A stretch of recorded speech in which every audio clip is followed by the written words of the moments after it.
There are two different setups in the engine compartment for a 5.3 or LS swap, and one is the car fuel rail and the other is the truck fuel rail. I actually have the truck intake right here so I can show you the differences. First of all, the intake manifold on this thing is probably 8 to 10 inches tall. The fuel rail is plastic. It's much more economy. The injectors look like they're actually shorter, but the main difference on these two is the truck version has a fuel line to supply fuel to the fuel rail and one fuel line to return fuel that doesn't get used up by the engine. On the truck version, you have a fuel regulator built into the fuel rail, and on the car version, you'll have a fuel regulator on the filter underneath your vehicle. There's a couple different reasons why people would want a car-style manifold over the truck manifold. My reason is because it's shorter and I didn't want to cut my hood up. So what I've done right here is I've got the one line that goes into the car-style intake. It connects to the car style intake with this type fitting. It's just a push-on fitting. So I actually bought two fuel line kits from a company called Evil Energy, and it came with all these fittings in it. This one right here I had to buy separately.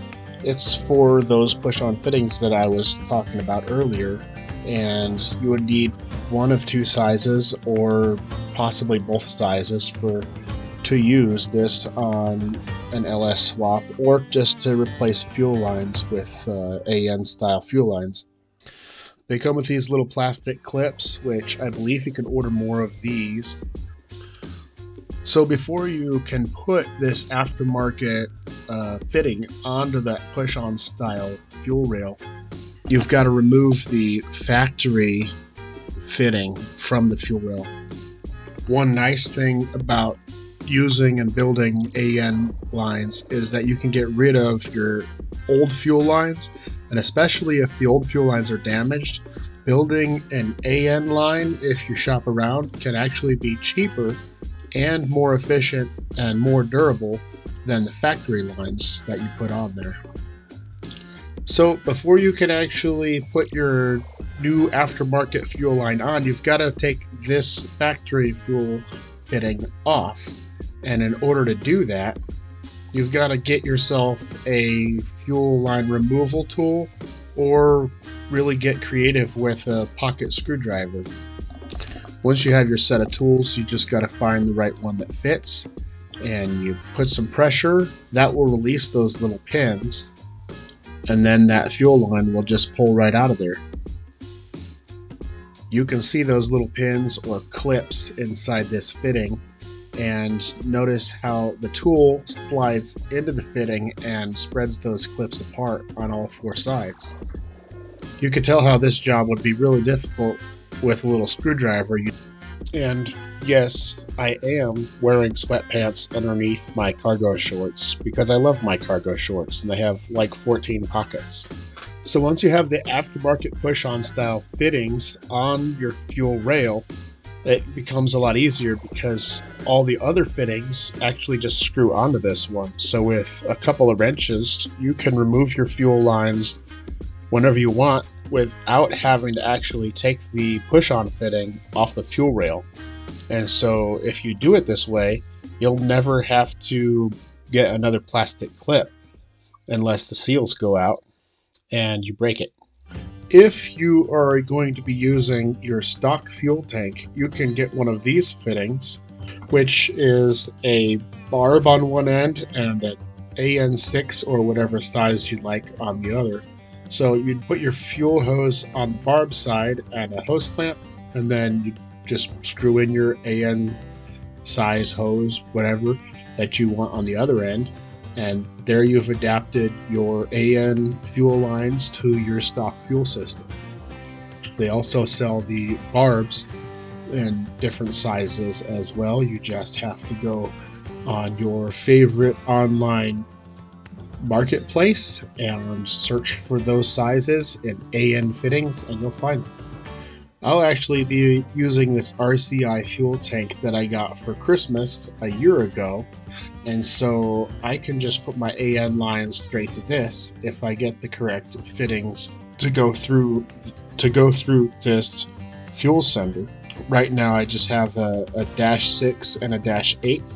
I was going to use a larger line for return, but later decided that I just needed to use all -6 hoses, just so in the case that I need a spare for one of the hoses, it can be used for all three. I also have a breather for this fuel system, and that is going to run up the cage and be mounted somewhere at the top of the truck. So I have one hose finished, and it's connected from the engine to the 2002 Corvette filter and regulator housing underneath the truck. And now it's time to finish up these two lines that go from the fuel regulator underneath the truck to the tank itself.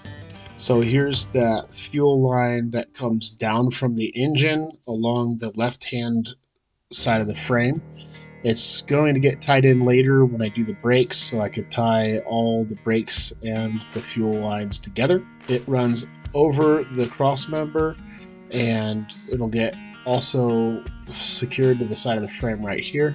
And here's that 2002 Corvette fuel regulator, which is also a filter, and when your filter gets dirty, you just replace both, so you never really have to worry about a fuel regulator. On the other side of that, you have these two lines, and one of them is a fuel pressure and one of them is a fuel return. And this is where the fuel makes a loop and heads back to the fuel tank.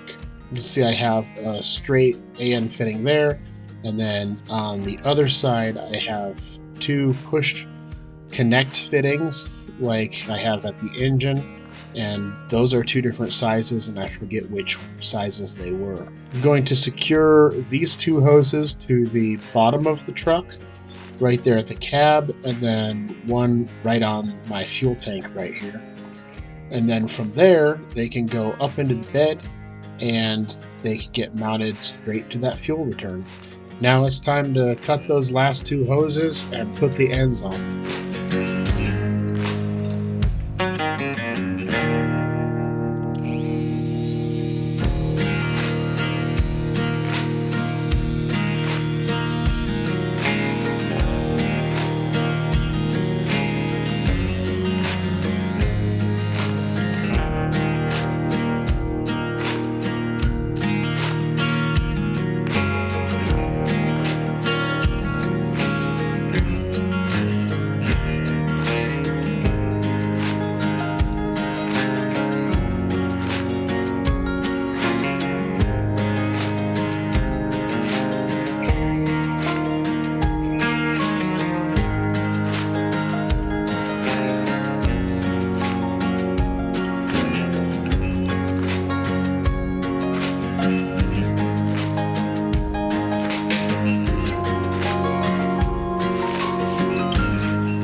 Okay, so since I have a -6 and a -8 on here, just because it had two of these and I wanted at least one of them to be a -6, so I changed this one. Now I need to change this one out.